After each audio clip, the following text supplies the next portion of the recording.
చూడండి, మరి ఏం చెప్పినట్టు అయింది? ఒక స్త్రీ తన భర్తను గురించి చెప్పినట్లు అయింది. నాకు ఒక భర్త ఉన్నాడు, నాకు ఒక హస్బెండ్ ఉన్నాడు రా బాబు. ఒక స్త్రీ తన భర్తను గురించి చెప్పినట్లు. నేను ఏది అడిగినా, చీర అడిగినా, ఆహారం అడిగినా, పాత్రలు అడిగినా, ఏది అడిగినా ఆయనే అడుక్కుంటాను, ఆయన దగ్గరే పొందుకుంటాను. కనపడ్డ వాడి దగ్గర అలా చేయి చాపితే నేను పతివ్రతను ఎలా అవుతాను? నాకు అక్కర్లేదు.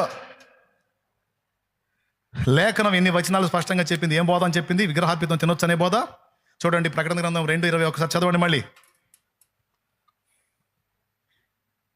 అయినను నీ మీద తప్పు ఒకటి నేను మోపవలసి ఉన్నది, ఏమనగా తాను ప్రవక్తనని చెప్పుకొనుచున్న యెజెబెలును స్త్రీని నీ ఉండనిచ్చుచున్నావు. జారత్వము చేయుటకును విగ్రహములకు బలి ఇచ్చిన వాటిని తినుటకును అది నా దాసులకు బోధించుచు వారిని మోసపరుచుచున్నది. చూడండి, మోసపుచ్చు బోధ. 14 వచనం చదువు, 2:14. అయినను నేను నీ మీద కొన్ని తప్పిదములు మోపవలసి ఉన్నది. చూడండి, సరిగా చూసి కళ్ళు దగ్గర పెట్టుకొని చూసి ఇక లైన్లో నిలబడండి. అవేవనగా విగ్రహములకు బలి ఇచ్చిన వాటిని తినునట్లును జారత్వము చేయునట్లును ఇశ్రాయేలీయులకు ఉరియొడ్డమని బాలాకునకు నేర్పిన బిలాము బోధను అనుసరించు వారు నీలో ఉన్నారు. విగ్రహార్పితం తినొచ్చు అనే బోధ ఉరియొడ్డే బోధ అంట. ఉరియొడ్డే బోధ అంట. 20వ వచనంలో మోసపుచ్చే బోధ, 14వ వచనంలో ఉరియొడ్డే బోధ. మరి ఎంత బాగా వాళ్ళు బోధిస్తుంటే ఎలా రాజీ పడుతున్నారు ప్రజలు? వాక్యం ఏం చదివారు? వాక్యం తెలియదు కాబట్టే లోబడ్డారు.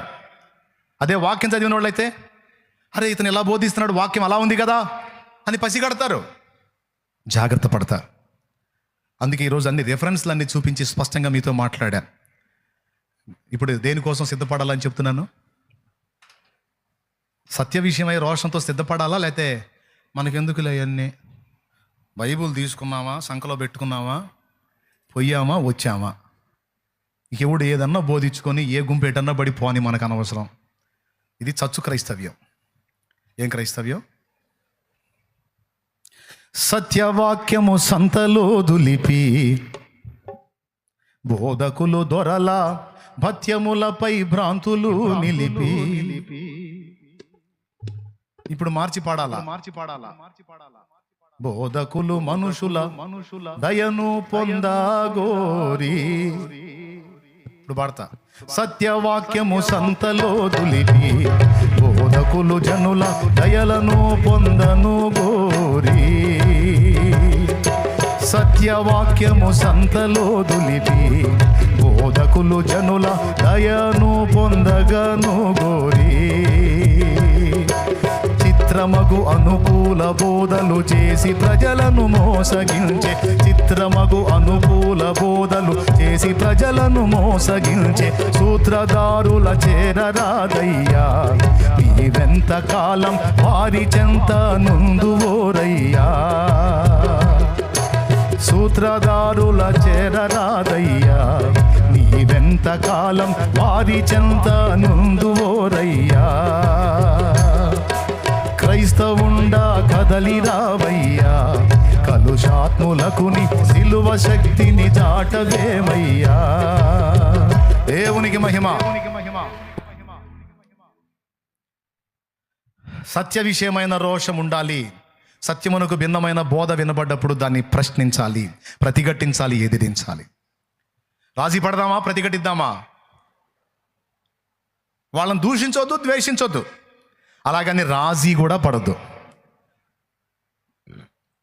వాళ్ళు రాజీ పడుతున్నారా? యేసుప్రభుని భయంకరంగా తిడుతున్నారు, మరియమ్మను భయంకరంగా తిడుతున్నారు, క్రైస్తవుల్ని, సేవకుల్ని, సేవకుల భార్యలతో సహా భయంకరంగా తిడుతున్నారు. ఎంత మూర్ఖంగా ఉన్నారంటే అంత మూర్ఖంగా ఉన్నారు. మరి వీళ్ళందరినీ ఎలాగా మీరు ఆమోదిస్తారండి? కాబట్టి ఎన్ని ప్రతిఘటనలు ఎదురైనా, అవసరమైతే హతసాక్షి మరణమే ఎదురైనా, ఇంత మాత్రం రాజీ పట్టం ఆనాటి క్రైస్తవులకు తెలియకనా? తమ విశ్వాసం కోసం రంపాలతో కోయబడ్డారు, రాళ్లతో కొట్టబడ్డారు, అగ్ని చేత కాల్చబడ్డారు. ఇంత మాత్రం రాజీ పట్టం చేతగాకనా, తెలియకనా, తెలివి లేకనా? ఈరోజు ఈ భ్రష్టబోధకులు లేచి ఇలాంటి విషయాలన్నింటినీ కూడా తెర మీదకి తీసుకొచ్చి అందరికీ తప్పుడు మాదిరిస్తున్నారు. వీళ్ళని అనుసరించే వాళ్ళంతా భ్రష్టులు అవడం ఖాయం, భ్రష్టు పట్టడం ఖాయం, నాశనం అవడం ఖాయం, నరకాగ్నికి వెళ్ళడం ఖాయం. దయచేసి ఇటు బోధలను విశ్వసించక తిప్పికొట్టమని, ఎదిరించమని, ప్రశ్నించమని మీ అందరికీ ప్రేమతో చెప్తున్నాను. మనమందరం అలాంటి వాళ్ళమై ఉండాలనేది దేవుని చిత్తమని మీకు బైబిల్లో చూపించాను.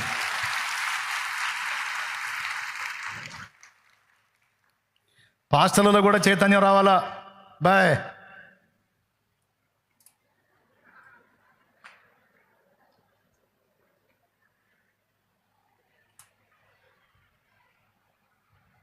చాలామంది ఉన్నాళ్లే.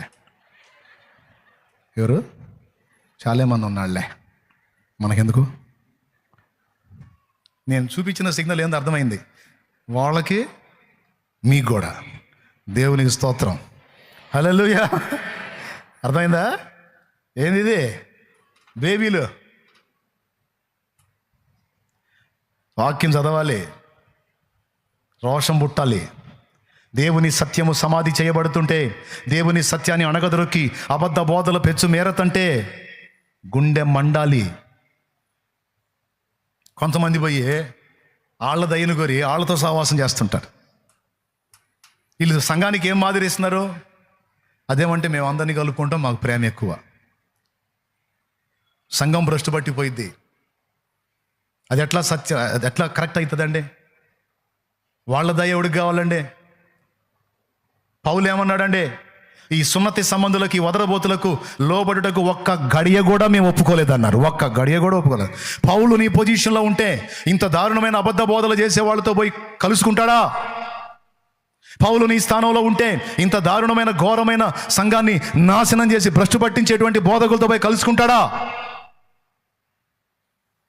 ప్రతి సంఘంలో కొన్ని పొరపాటు బోధలు ఉంటాయండి, కానీ కొన్ని ప్రమాదం తక్కువగా ఉన్న బోధలు ఉంటాయి, కొన్ని ఎక్కువ ప్రమాదం కలిగిన బోధలు ఉంటాయి, ఏకదం నరకానికి ఇడ్చికెళ్లే బోధలు ఉంటాయి. అలాంటి వ్యక్తుల విషయంలో ప్రతి సేవకుడు కూడా బుద్ధి కలిగి, మెళకువ కలిగి, పౌలు వంటి రోషం కలిగి ఉండాలి. సత్య విషయమైన రోషం లేకపోతే ఎట్లండి?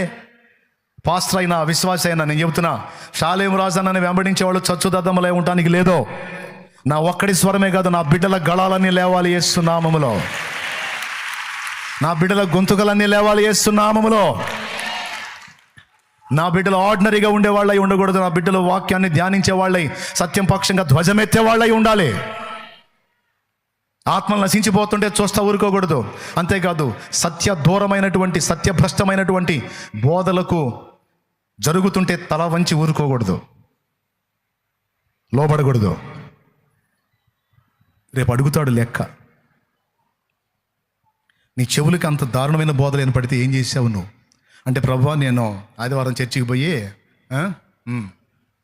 అని చెబుతావా? నోట్లు వేలేసుకొని కూర్చుని తండ్రి స్తోత్రం అంటావా? అంటాడు.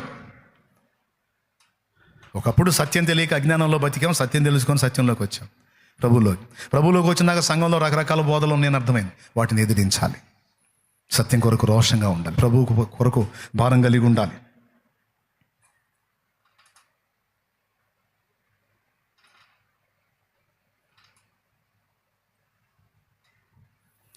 ఇప్పుడు వచ్చిన ఎగ్జాంపుల్ చెబుతాను. దేవాలయాల ప్రసాదాలు అమ్ముతున్నారు, అవి కొని తినవచ్చా అన్నారు. అది అచ్చంగా ప్రసాదం అని నీకు తెలిసినప్పుడు ఎట్ట కొనుక్కుంటావు? నీకు మైండ్ పోయిందా? ఇప్పుడు హోటల్లోకి పోయినప్పుడు నీకు హోటల్లో అన్నం పెడతాడు,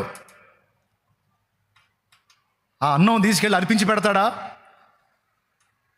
అప్పుడు ప్లేట్కి తీసుకెళ్ళి వడ్డించి పెట్టాలి, అక్కడ తీసుకెళ్ళి అర్పించి పెట్టాలా? అంగడిలో అమ్మునదేదో అది కొని తినవచ్చును అన్నాడు. వాళ్ళు మా ధాన్యం తింటున్నారు కదా, మా హోటల్లో ఫుడ్ తింటున్నారు కంటే దానికి వర్తింపు లేదు. ఇది అచ్చంగా అక్కడ వాళ్ళు పెట్టి అర్పించి తీసుకొచ్చి దాన్నే ప్యాక్ చేసి అమ్ముతున్నప్పుడు దాన్ని ఎలా తీసుకుంటావు? నీకు తెలిసి నువ్వు తీసుకోకూడదు కదా, తెలిసి తీసుకోకూడదు కదా. దానికి దీనికి తేడా ఉంది కొంచెం. అంటే నేను ఇట్లా ఘాటుగా అన్నానని ఏమనుకోవద్దు. కామెంట్ పెట్టిన వాళ్ళు నన్ను ప్రేమించే పాపం అడుగుంటారు, అందుకే స్పష్టంగా చెప్పాను. అది వేరు, ఇది వేరు. అది స్పష్టంగా ప్రసాదం అని తెలిసి అమ్మి అక్కడ పెట్టి, ఇంకా చెప్పాలంటే ఆ ప్యాకుల మీద బొమ్మలు కూడా వేసి మరి ఇస్తారు. అవి కొనుక్కొని తింటానంటే అది వాక్యానుసారం కాదు, అది తెలిసి తీసుకున్నట్టు అన్నమాట. నువ్వు అదే కొనుక్కొని తినకపోతే అట్లాంటి పదార్థాలు ఇంకా చాలా ఉంటాయి, చేసుకొని తిను, పందానికి కాకపోతే. కాబట్టి అట్లా అది కరెక్ట్ కాదు. ఇప్పుడు అంగడిలో అమ్ముతున్నారు చూడండి, ధాన్యం అమ్ముతున్నారు, కొనుక్కొని తింటాం మనం, దానికి పట్టింపు లేదు. హోటల్లో తింటాం, పట్టింపు లేదు. కానీ అచ్చంగా ఆ గుళ్ళ దగ్గర పెట్టిన ఇదిగో ఇది అని చెప్పి తెచ్చి బొమ్మ కూడా వేసి మరి నీకు ఇస్తే ఎట్ట తీసుకుంటాను? వద్దు. అది తెలుసు కాబట్టి మనస్సాక్షి నిమిత్తం వద్దు. ఇప్పుడు నాకు కూడా కొంతమంది స్వీట్ అన్నం తీసుకొచ్చి పెడతారు. అనుమానం వస్తే అడుగుతా, ఏంది ఇది ఎట్లా ఉందని. అంటే లేదన్న ఎక్కడ పెట్టింది కదా, మేము ప్రార్థన చేసి వండుకున్నది, ఇది తినండి అన్న అని చెప్పి ఇస్తా, తీసుకొని తింటా.